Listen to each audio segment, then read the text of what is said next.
London, एक शहर जो कभी नहीं सोता। लेकिन टावर ऑफ लंदन की उस गैलरी में रात को एक अजीब सा सन्नाटा होता है। शीशे का एक बक्सा, उसके अंदर एक क्राउन, और उस क्राउन में एक हीरा, 105 कैरेट, रंगहीन, पारदर्शी, बेदाग। हर साल 30 लाख लोग उसे देखने आते हैं। वो आते हैं, देखते हैं, तस्वीरें लेते हैं और चले जाते हैं। लेकिन उनमें से बहुत कम लोग जानते हैं कि उस शीशे के पीछे सिर्फ एक हीरा नहीं है, उसके पीछे है 700 साल का खून, साम्राज्यों का उठना और गिरना, बच्चों से छिना बचपन, और एक ऐसा सवाल जिसका जवाब आज तक नहीं मिला। इस हीरे का नाम है कोहिनूर। फारसी में मतलब होता है रोशनी का पहाड़।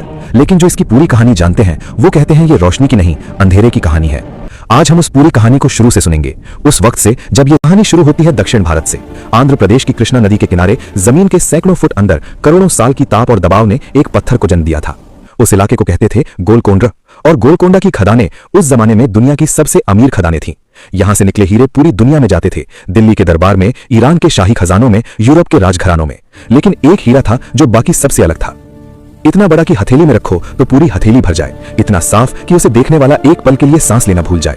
इतिहास में इसका पहला ठोस जिक्र मिलता है 1306 में। उस वक्त ये था काकतिया राजवंश के पास, वारंगल के राजा प्रताप रुद्र के पास, और उन्होंने इसे जड़ा था अपनी कुलदेवी की मूर्ति में, देवी की आंख में।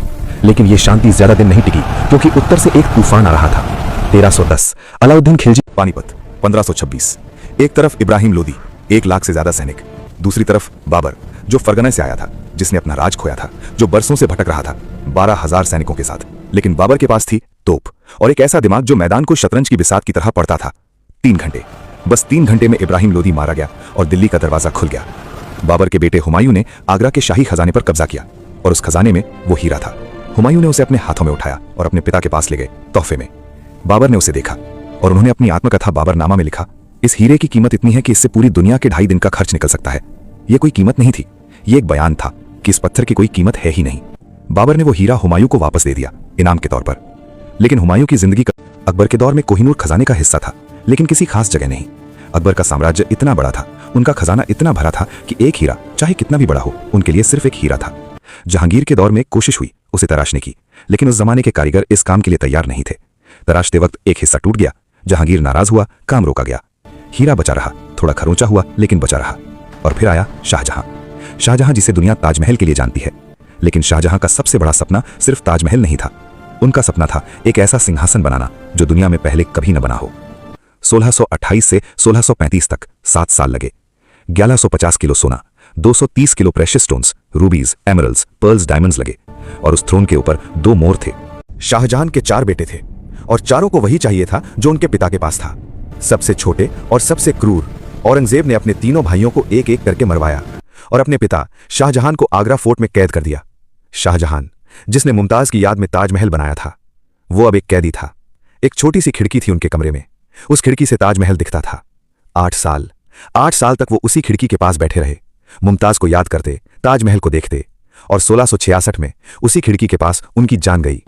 पीकॉक थ्रोन उनका था, कोहिनूर उन पर चमकता था, लेकिन आखिरी सांस एक कैदी की तरह ली। औरंगजेब ने सब पा लिया था, लेकिन औरंगजेब की कहानी भी खत्म होने वाली थी।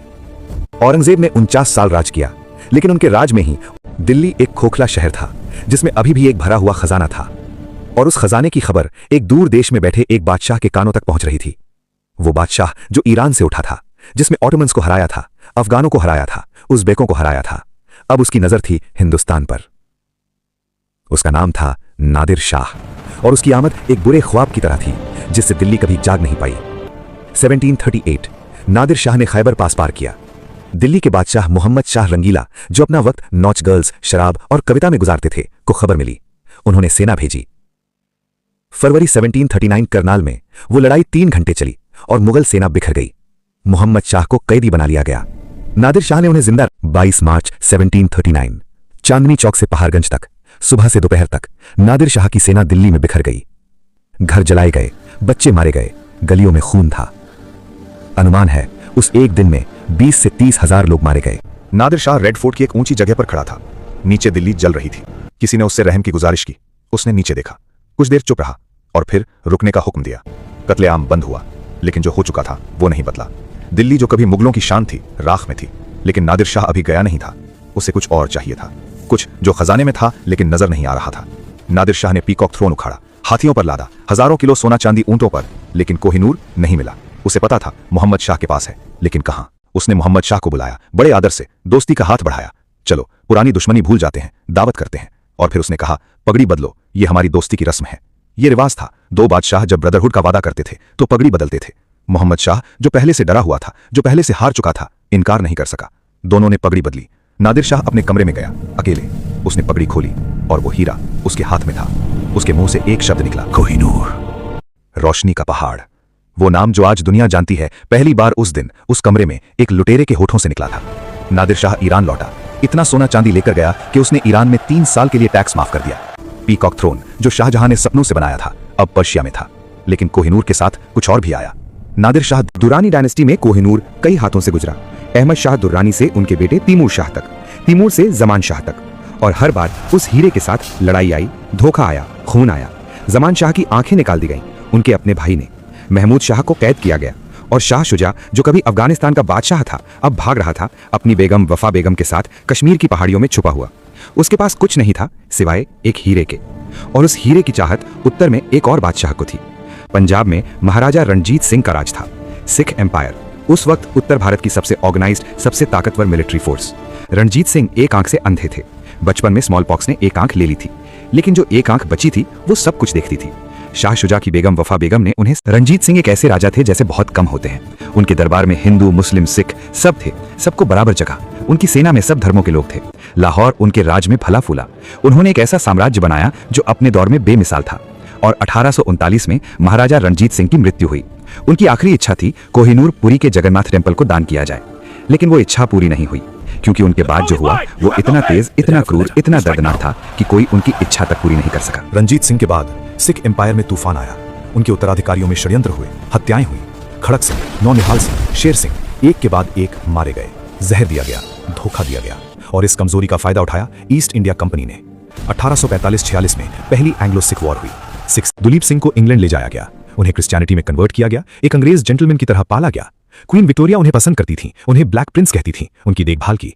लेकिन दुलीप सिंह एक अजीब जगह पर थे, न पूरी तरह इंडियन, न पूरी तरह इंग्लिश। पंजाब उनका था, लेकिन पंजाब छिन गया। धर्म उनका था, लेकिन वो भी बदल दिया गया। और माँ जो उनकी दुनिया थी, वो कहीं और कैद थी। बरसों बाद जब दुलीप सिंह बड़े हो चुके थे, उन्हें जिंद कौर से मिलने दिया गया। जिंद कौर तब तक बूढ़ी हो चुकी थी और अंधी। जब माँ बेटा मिले, जिंद कौर ने अपने बेटे का चेहरा हाथों से टटोला और देर तक रोती रही। कुछ साल बाद जिंद कौर की मौत हो गई। दुलीप सिंह टूट गए। उम्र के साथ उनमें एक बदलाव आया। उन्होंने सिखिज्म वापस अपनाया। उन्होंने ब्रिटेन से अपना हक मांगा, रशिया से मदद मांगी, आयरलैंड के रेवोल्यूशनरी से कांटेक्ट किया। वो अपना पंजाब वापस चाहते थे, अपनी मां का सम्मान वापस चाहते थे। 1850 कोहिनूर क्वीन विक्टोरिया के पास पहुंचा। 1851 में ग्रेट एग्जीबिशन में इसे पब्लिक को दिखाया गया, लेकिन लोग निराश हुए। हीरा उतना नहीं चमका जितनी उम्मीद थी। पुराने मुगल कट में यह फ्लैट लगता था, अपनी पूरी क्षमता से नहीं चमकता था। प्रिंस एल्बर्ट ने फैसला किया इसे दोबारा तराशा जाएगा। डच फर्म कॉस्टा डायमंड्स को बुलाया गया। Chief cutter Levi Benjamin Voorsanger. 38 दिन तक वो तराशते रहे, और जो हीरा गोलकुंडा से निकला था, जो शाहजहां के पीकॉक थ्रोन पर था, जो रंजीत सिंह की बाह पर था, जो दुलीप सिंह की हथेली में था, वो 793 कैरेट से घटकर रह गया 105.6 कैरेट। 87% हीरा उड़ गया हमेशा के लिए। प्रिंस एल्बर्ट पूरी कटिंग के दौरान वहां खड़े रहे। 8000 पाउंड खर्च हुए उस कटिंग में, और नया कोहिनूर एक पल रुकते हैं और देखते हैं एक पैटर्न जो इतिहास खुद बुनता है। एक पुरानी हिंदू मान्यता है जो डॉक्यूमेंटेड है कि इस हीरे के बारे में लिखा गया था कि जो भी इसे रखेगा वो दुनिया पर राज करेगा, लेकिन उसके साथ दुनिया के सारे दुख भी आएंगे। सिर्फ ईश्वर या एक स्त्री इसे बिना दुर्भाग्य के धारण कर सकती है। अब इतिहास देखिए। काकतीय राजवंश, हीरा छिना, साम्राज्य खत्म। हुमायूं हीरा था, बरसों भटकते रहे। शाहजहां हीरा थ्रोन पर था, बेटे ने कैद किया, खिड़की से ताजमहल देखते मरे। औरंगजेब हीरा मिला, जिंदगी भर लड़ते रहे, अकेले मरे। नादिर शाह हीरा छिना, अपने ही लोगों ने मार डाला। शाह शुजा हीरा था, राज गया, जान गई। रणजीत सिंह हीरा मिला, उनके बाद पूरी डायनेस्टी खत्म। दुलीप सिंह हीरा छिना, राज। 2022 क्वीन एलिजाबेथ की मृत्यु और किंग चार्ल्स के कोरोनेशन के बाद एक बार फिर दुनिया की नजर उस हीरे पर। क्या कमिला के क्राउन में कोहिनूर होगा? फैसला आया नहीं, लेकिन इंडिया में एक बार फिर वो मांग उठी, कोहिनूर वापस करो। इंडिया का तर्क सिंपल था, ट्रीटी ऑफ लाहौर इनवैलिड थी, एक 10 साल के बच्चे से जबरदस्ती लिखवाई गई। ये थेफ्ट था, लीगल ट्रांसफर नहीं, ये हमारी कल्चरल हेरिटेज है। ब्रिटेन का जवाब, ट्रीटी लीगली वैलिड थी, हम वापस नहीं करेंगे। अगर एक को दिया तो हर देश मांगेगा, क्योंकि जिस जिस देश में ये रहा हर देश इसे अपना बताता है। पाकिस्तान कहता है ये लाहौर का है, इस पर हमारा हक है। अफगानिस्तान कहता है दुर्रानी डायनेस्टी का है, इस पर अफगानिस्तान का हक है। ईरान कहता है इसे नादिर शाह ने जीता था, तो इस पर ईरान का हक है। 4 देश, एक हीरा, और ब्रिटेन सबको एक ही जवाब देता है, नहीं, 2024 तक कोई लीगल मैकेनिज्म नहीं है जो ब्रिटेन को वापस करने पर मजबूर कर सके।